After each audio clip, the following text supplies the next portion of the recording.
Hello YouTube, it is Toya Ruth here with the Divas in the Details, and first off I want to start off by saying happy Thanksgiving. This year has been an interesting duck for almost everyone. It has been a year full of ups and downs. It is the epitome of life in general. So you have your peaks, you have your downward slides, you have your valleys. But throughout everything that happens in life, you just keep going. You stick to your plan, you prep as best you can, and whatever life throws at you, you celebrate the happy times, and then you draw upon the preparation and learning that you've done previously through previous trials and tribulations and things you've learned when you've been on top of the world, and draw upon friends to get through those tougher times. But in all of this, I am thankful, grateful, and blessed that we're still here to try again another day. So I am grateful. I'm hoping you are enjoying this Thanksgiving Day and living a life of gratefulness for yourself.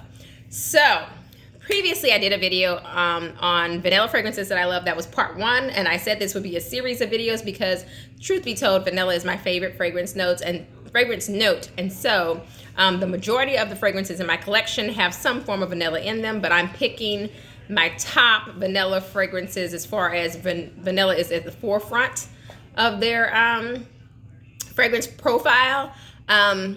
Typically this video would be all of my favorite vanilla fragrances, but I did make a blind buy, and I came across a fragrance that was not my fave. I will explain to you why it's not my favorite, and you will get where I'm coming from. So just like life, there are hits and misses.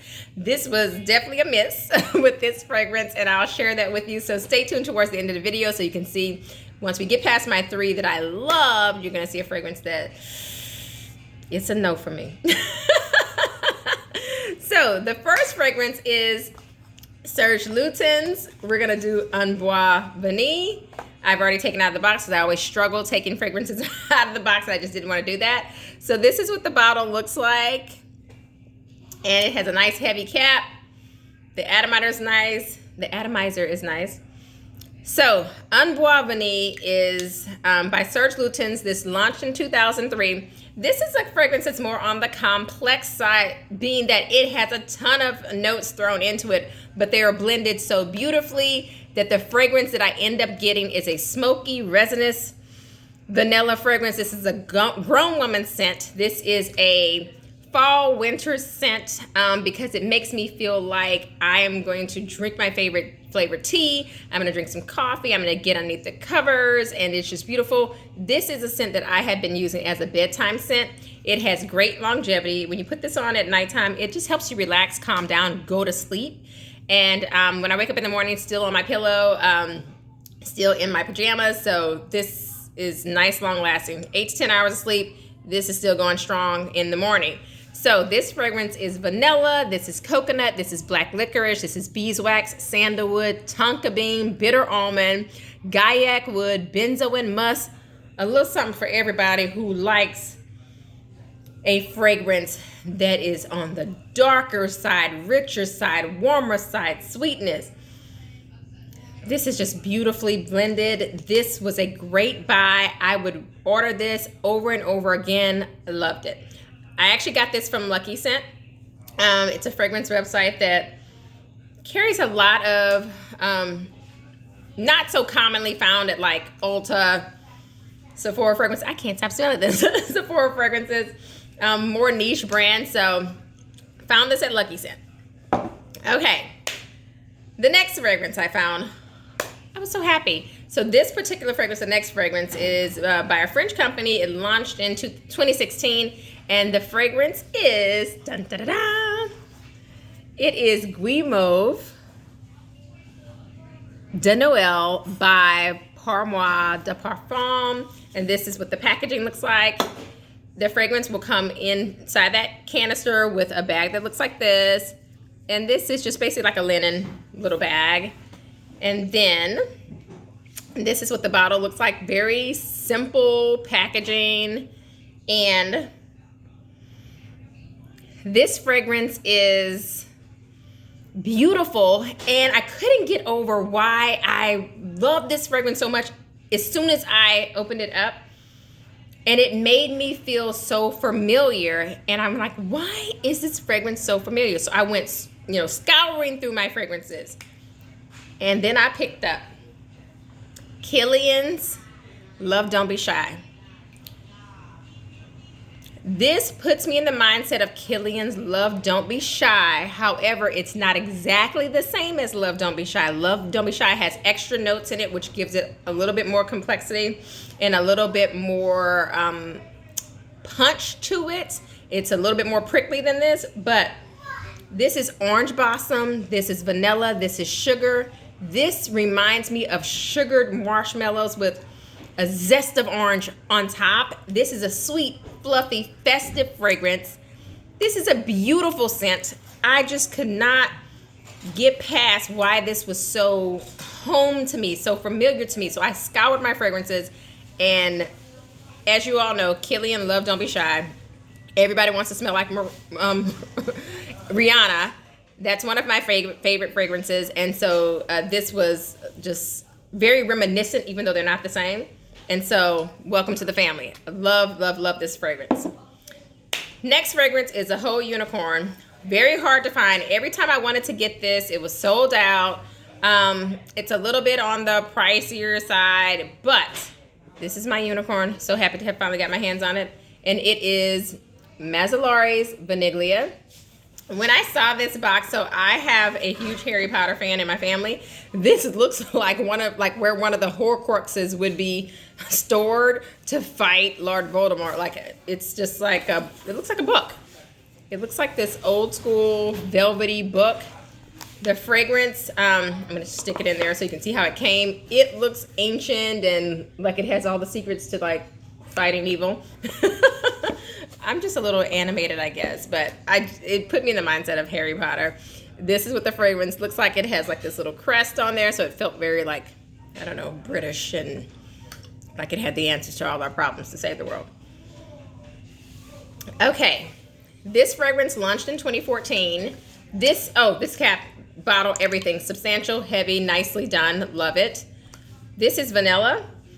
This is caramel. This is orchid. I'm gonna be totally honest about this orchid. I can only smell this orchid when I spray this on a card to like smell it, or if I spray it out in the air. When I put this on my actual skin, I don't smell the orchid. What I smell is vanilla ice cream drizzled with caramel, poured all over me. This is, you spray this on, you're a snack. You're a whole snack. You're the aphrodisiac. This is sexy.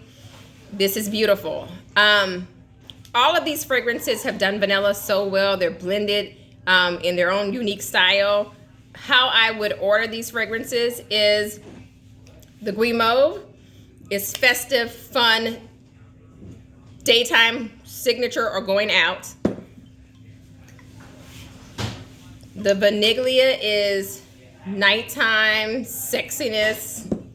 And the Serge Lutens is bedtime cozy. This will help you relax. This will help you sleep. This is home. So that's how I would rate those. So all three of those fragrances, I won. I definitely won.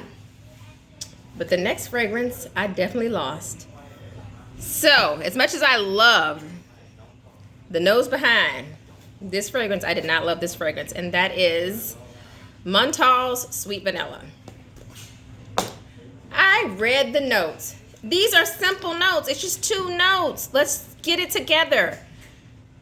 The notes were vanilla and apricot. So I was going for this whole peaches and cream vibe. Like, yay!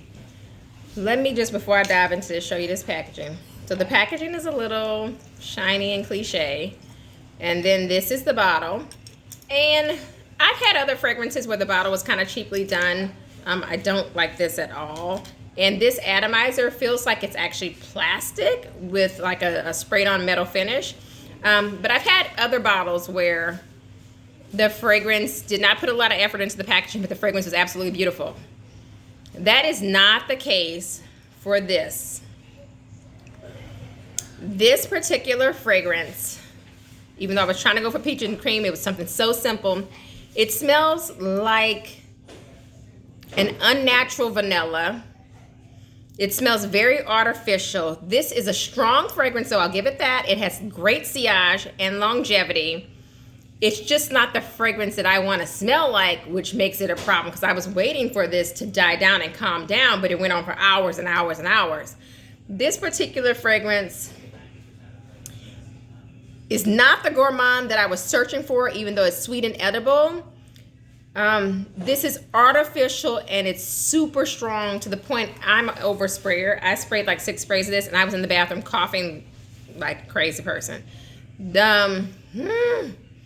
This fragrance smells more like an air freshener than a perfume. I will use this up.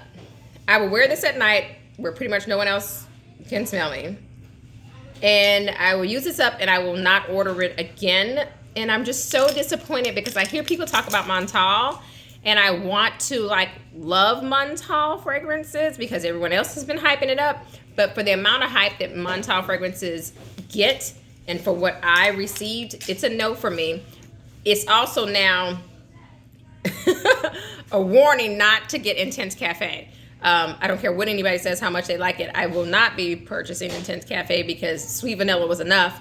So yeah, that was my miss for blind buys. And hey, you win some, you lose some. If that's going to be my only bad blind buy, we're batting 1,000 because 3 out of 4 isn't bad. I hope you enjoyed this, me diving into vanilla yet again. This is the second video in this series. I think I'm going to do one more video in this series and then we will be done with my favorite vanillas because pretty much almost every fragrance in my collection has some form of vanilla in it. I'm just picking the ones that resonate with me the most and the ones where vanilla shines the most. And then I just showed you one lesson learned with the Montal. Thanks so much for watching. Please comment, like, and subscribe, and enjoy the rest of your holiday. Bye.